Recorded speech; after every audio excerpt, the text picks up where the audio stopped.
Have you ever caught yourself sitting at your desk, staring blankly at a screen, and wondering why it all feels so draining lately? Maybe you used to wake up energized, ready to tackle your tasks, and now every email or meeting invite makes your shoulders slump a little more. It's a strange and unsettling feeling, especially when you've always considered yourself dedicated to your work. Perhaps you sense it creeping in slowly, a kind of mental and emotional fatigue that you can't quite shake off. You find yourself getting irritated over the smallest issues, and by the time the weekend rolls around, you're too exhausted to do anything that once brought you joy. It's like you're running on a treadmill that's gradually speeding up, leaving you breathless and wondering if you'll ever catch a break. Burnout at work isn't just about feeling tired. It goes deeper than that, often affecting our self-esteem, our relationships, and even our overall outlook on life. For many people in their 30s and beyond, these challenges can feel even more pronounced. Responsibilities outside of work might also be piling up, whether it's caring for family, juggling finances, or simply trying to maintain personal health. That sense of carrying more on your shoulders can amplify the stress you feel at the office or in your home office. The constant pressure to keep going, to deliver results and to meet everyone else's expectations can turn into a vicious cycle that leaves you feeling stuck. You might start questioning your abilities or wondering if you're the only one struggling with these overwhelming thoughts. I want you to know you're not alone in feeling this way. Burnout is more common than many people realize, and it often stems from a mix of physical fatigue, emotional strain, and mental overwhelm. The thing is, we're not always equipped to recognize the warning signs, so we keep pushing forward until we're absolutely depleted. When that happens, even simple tasks can feel monumental. That's why understanding the psychology of burnout and learning how to prevent it can make a huge difference in our overall well-being. It's about recognizing what's happening inside our minds and bodies before we reach the tipping point, and taking steps to protect ourselves from that downward spiral. It's easy to assume burnout only happens to people who hate their jobs or who are stuck in a toxic work environment, but that's not always the case. Burnout can happen even when you enjoy what you do, especially if you're a person who invests a lot of time, passion, and energy into your career. Over time, if that energy isn't replenished, if you're not taking breaks or setting healthy boundaries, you can start to feel like you're losing touch with why you chose your profession in the first place. It's frustrating because you might still care deeply about your work, but your mind and body are sounding the alarm that something needs to change. One of the first things to understand about burnout is that it often begins long before you feel completely overwhelmed.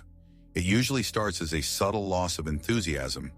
Maybe you stop looking forward to certain projects, or you notice that your level of concentration isn't what it used to be. You might catch yourself rereading emails multiple times because your brain feels foggy. At first, you might blame it on having a bad day or a poor night's sleep.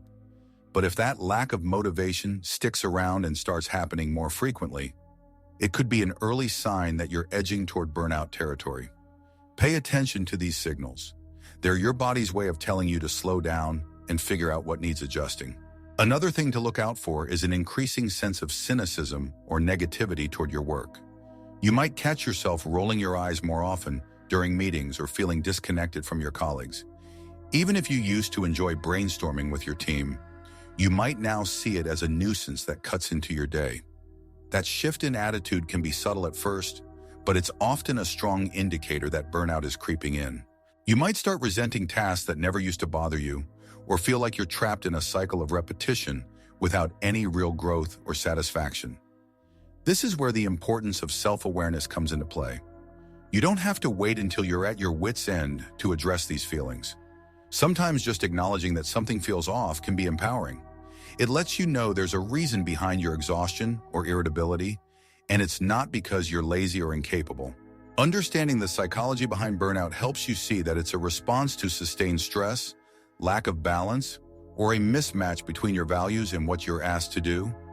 When you realize that burnout isn't a personal failing, but rather a signal that something needs to change, you can approach it from a place of compassion rather than self-judgment.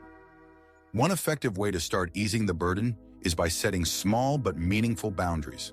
This might mean turning off work notifications at a specific time each evening, or being mindful about how many projects you take on at once. If you constantly say yes to every request that lands on your desk, you can quickly run out of steam. Sometimes learning to say no, or at least not right now, can be a game changer.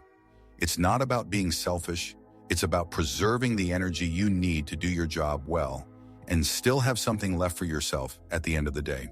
You might be wondering if it's really possible to make these changes when your responsibilities feel unrelenting. Perhaps you have deadlines that seem immovable, or a boss who expects constant availability. In reality, even small shifts in how you approach your work can have a ripple effect.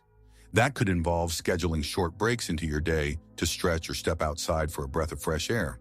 It might mean finding ways to delegate tasks when appropriate, or even talking to your team about more flexible work arrangements. If that sounds like a big leap, start by taking one small step, like giving yourself 5 minutes of quiet time after a challenging meeting to decompress, and see how that one action can help clear your head before diving into the next thing. If you begin to make these small adjustments and stay aware of your own stress levels, you'll often notice a difference in how you approach work and life in general. You might feel more energized and less irritable by the end of the day, or find yourself looking forward to tasks that once seemed overwhelming. Think of it like a tune-up for your body and mind. When you adjust the parts that are misaligned, everything starts running a bit more smoothly. Over time, those little efforts add up and can create a significant buffer against the creeping sensation of burnout. It's crucial to remember that burnout doesn't reflect your character or your worth. If you're feeling its effects, it doesn't mean you failed. It means you're human, and you've been carrying more than you should for too long. By recognizing the early signs, embracing a bit of self-compassion, and making proactive changes, you can protect your energy and stay connected to the work you enjoy. Nobody wants to feel trapped in a cycle of exhaustion and negativity. It's possible to break free, and it starts with listening to yourself more closely, respecting your limits, and giving yourself permission to care for your well-being just as much as you care about fulfilling your responsibilities. When you start implementing even 1 or 2 new habits that prioritize your mental health, you may be surprised by how much clarity and motivation return to your day. It's the small things: turning off your phone for an hour in the evening, taking a deep breath before responding to a stressful email, or reminding yourself that your value extends beyond your work that help you regain a sense of control. Sometimes that renewed sense of control is precisely what helps you rediscover the meaning and joy you once found in your daily routine. And if you keep applying these ideas, you'll begin to see how the psychology of burnout is not just about what's happening at work, but about how we perceive and respond to stress in every aspect of our lives. Let's keep that positive momentum going as we explore more ways to prevent burnout before it takes a stronger hold.